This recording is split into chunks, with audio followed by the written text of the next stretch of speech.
and gentlemen, welcome to the latest expansion-packed episode of the Switch It Up Show. I am your host today, Seth Trav, joined as always by our friend Glenn. How are you this fine evening, my man? My guy, I am feeling gamey for sure, maybe even foxy, because I'm going to be talking all about Foxyland as soon as we let these sweet, sweet beats ride.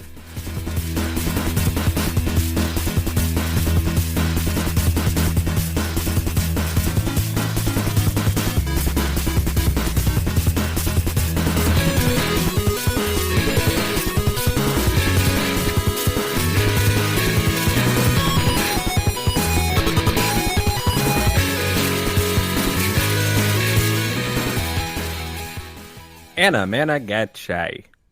It's Anamanaguchi, ladies and gentlemen. Fantastic music.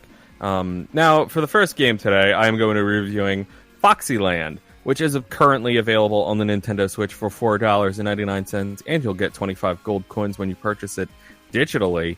However, I did play this game on the PS4 from our great friends over at Retaliaca Games. Of course, thank you. And developed by the people over at Bug Studios. And the fact that I played it on PS4 will actually sort of greatly affect the score I am giving it for my review. So stay tuned right here, because the description reads, help Foxy rescue his girlfriend Jenny. Help Foxy Fox on a dangerous journey to rescue his love, Jenny. Without your help, Foxy won't be able to save her. Embark on an adventure and rescue Jenny. Jump and dodge past challenging enemies and trap while collecting gems and cherries across 36 levels. Dress up Foxy by purchasing additional accessories for him using the cherries you collect on your journey. Features: collect crystals and cherries through 36 levels. Play special Halloween stages. Use the cherries you collect to purchase accessories for Foxy. And beautiful pixel art and chiptune music.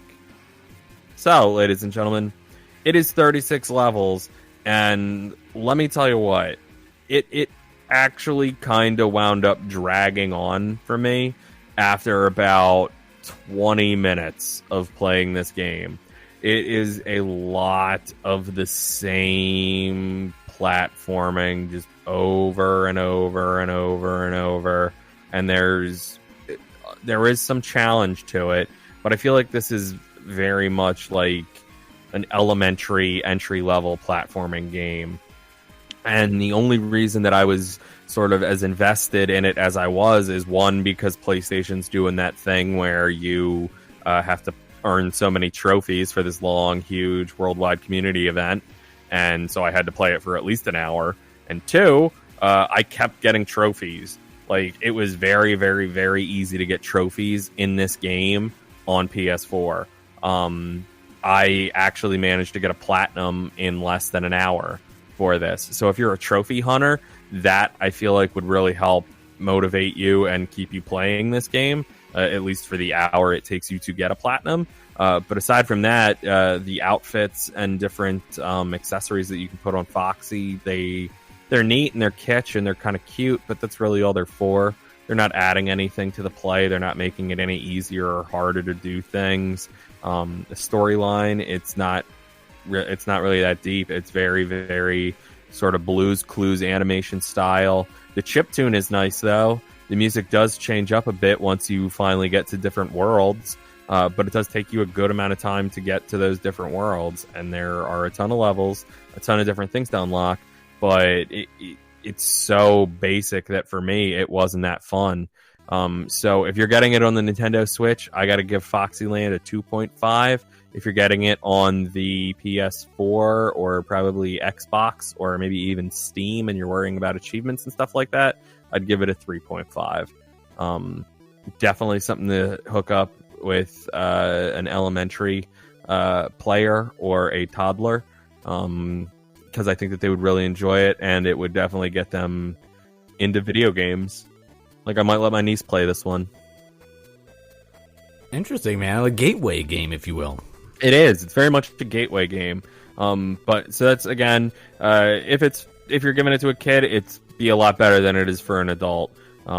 Just because, me at 31, I'm like, this is too basic, and there's not enough to it to make me want to keep playing it. So the price is pretty great if you're a big platformer. So Hey, my man, if you're looking for a game that you want to keep playing, let me introduce you to Corridor Z. Corridor Z is $7.99 on the Nintendo eShop, and it is brought to us by the wonderful folks over at Mass Creation. Let me give you a little bit of synopsis here. Be quick or be undead. Ordinary high school zombie outbreak and the bunch of survivors in a run for their lives. This time, you won't face the obstacles, but actually pursuit. Don't let the zombies catch up to you. Throw them obstacles and aim for the head before they take the first bite. In the meantime, find the lost recordings of the audio log and reveal where did the infection come from in your small town. It features the most genre-refreshing runner in years. Get thrilled with the unique and intense gameplay. Help Pom Pom Girl, the Jock, and Jarhead, which I feel like that should be a trademark, survive. Discover the infection's mystery with a voiceover story. Stock the awesome upgradable arsenal of pistols, SMGs, shotguns, and more. Immerse yourself in multiple objectives designed for each of the characters and shoot down tons of running horror. Ladies and gentlemen, this is kind of like an endless runner mixed with quick time events. Oh wow! Endless runner and myself have like a little bit of like a shady history. Sometimes it's either love or hate for me, and this definitely is a fun and refreshing twist on both. Not maybe so much the genre because it's your regular like zombie outbreak type of game. And in terms of it being set in high school, there's a ton of Japanese like horror games set in high school that feature zombies on the eShop, so that part's not that unique. But the way in which this endless runner is presented is unique because basically what happens is, as they said, you choose between 3 different characters, and the whole time your character is running, they are running at you, directly at the screen, and you're watching the zombies catch up to them in the background, and they're constantly like getting closer or, moving further away, depending on the quick time events that you execute. And you're basically either pressing a button to drop down and pick up a weapon off the floor, whether that be like a handgun, a shotgun, there's a knife, all types of stuff like that you can like use to throw and hurt the zombies. You also have to press either up or side to side. If you press up, usually you're grabbing some of the ductwork and pulling that down so the zombies trip over it, or you're going left or right in order to like pull some objects off the wall or knock down some shelves or some desks and do stuff in order to kind of just slow down the zombies. The goal is that you are leaving one room of the school and running to another, and there's a progress meter down at the bottom showing how well you're doing and how much further you need to go. And all the time that this is happening, it's endless in the fact that if you're successful, you're able to continue until you reach your objective, but you're not just running in a straight line. At certain points, as you're doing this endless runner, there's going to be a sign, not like an indication telling you which way to go. There's going to be an actual sign in the hallway, like on the wall, like a lit up sign that's going to say like left or right, and it's going to like look like it would at a school, almost like it's directing you to like the nurse's office or something like that. And that's what you have to watch for, because you have to be able to press that button by the time you see that sign within maybe about a second or so, in order to tell your character, okay, cool, I'm getting to the end. Basically, you're getting to the end of the hall. You have to like turn left or turn right. So you really have to kind of be wary of those signs, because it's easy to get kind of caught up in the moment. You're throwing stuff at these zombies, you're shooting them, you're doing your best to make sure that they're not on top of you, and then whoop, you missed the sign, and before you know it, you run right into the wall, and then the zombies eat you, and you're done. So if that happens, it's not really breakneck speeds. Yeah, it's pretty quick, but it's manageable. Okay, and it's also fun. They do a good job at making you want to pick up and play again. And as you go through and you collect different items off the floor, and if you impede the zombies' progress, you're rewarded like these like tokens or like coins or something like that. And if you in fact miss the prompt in order to make the turn, and you can't fix that, by the way. If you missed the prompt, you missed it, you're dead. There's no coming back for that. If you do miss throwing some objects at the zombies, they'll gain on you, but you're not totally out of it. You can probably miss about 2, maybe 3 quick time events before the zombies catch up to you, but if you miss the turn in the hallway, it's over. But once you die and the zombies come after you, you have the choice. You can spend some of these tokens that you've acquired so far to immediately jump back up beat the zombies in the submission and continue your run, which is awesome.